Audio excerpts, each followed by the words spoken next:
বাংলাদেশের ফুটবল নিয়ে এমন আগ্রহ শেষ কে কবে দেখেছে। এশিয়ান কাপের বাছাই খেলতে যাওয়া ফুটবলারদের বিদায় জানাতে বিমানবন্দরেও মানুষের ঢল নামে। এক হামজা চৌধুরীর অন্তর্ভুক্তি পাল্টে দিয়েছে সব।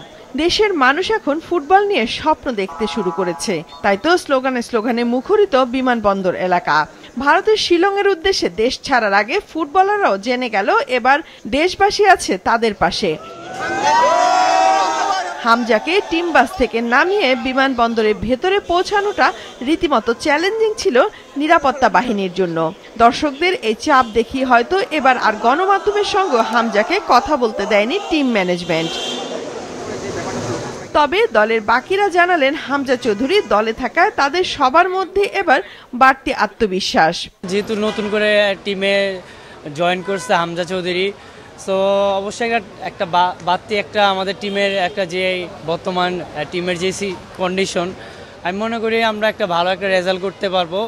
হামজা খুবই তাড়াতাড়ি আমাদের সাথে মানিয়ে নিতে পারছে, মনে হচ্ছে যে ও আমাদের সাথে অনেক দিন ধরেই খেলতেছে।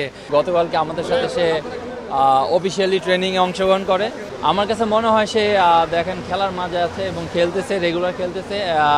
তার ফিটনেস নিয়ে তো আনডাউট, তার fitness world class fitness. Time and space. এদিকে বুধবার মালদ্বীপের বিপক্ষে প্রস্তুতি ম্যাচে ৩-০ গোলে জয় পেয়েছে ভারত। অবসর ভেঙে ফেরা ৪০ বছর বয়সী সুনীল ছেত্রী করেন ১ গোল। তবে শক্তিশালী ভারতের এই জয় নিয়ে খুব একটা চিন্তিত নয় বাংলাদেশ দল। আমাদের প্রিপারেশন বলেন এবং আমাদের মেন্টাল টাফনেস বলেন এবং আমাদের চিন্তাধারা বলেন টোটালি ডিফারেন্ট।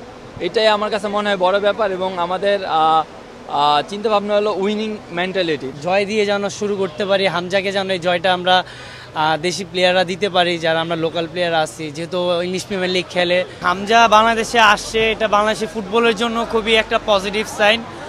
দেশের ফুটবলের যে একটা নতুন করে একটা জাগরণ সৃষ্টি হয়েছে যেটা হামজা চৌধুরী আসার পর, এটা আমি মনে করি এটা ফুটবলের ফিউচারের জন্য ভালো। ২৪ জনের স্কোয়াড নিয়ে ভারত গেছে কোচ হ্যাভিয়ার কাবরেরা। বুধবার রাতে বাদ পড়েছেন নোভা, আরিফ ও তাজউদ্দিন।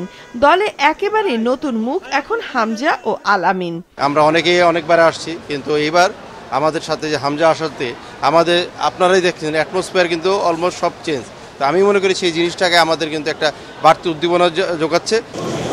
শুক্রবার থেকে শিলংয়ে অনুশীলন করবে বাংলাদেশ দল। ২৫শে মার্চ মঙ্গলবার বাংলাদেশ সময় সন্ধ্যা ৭:৩০ হবে বাংলাদেশ ভারত ম্যাচ।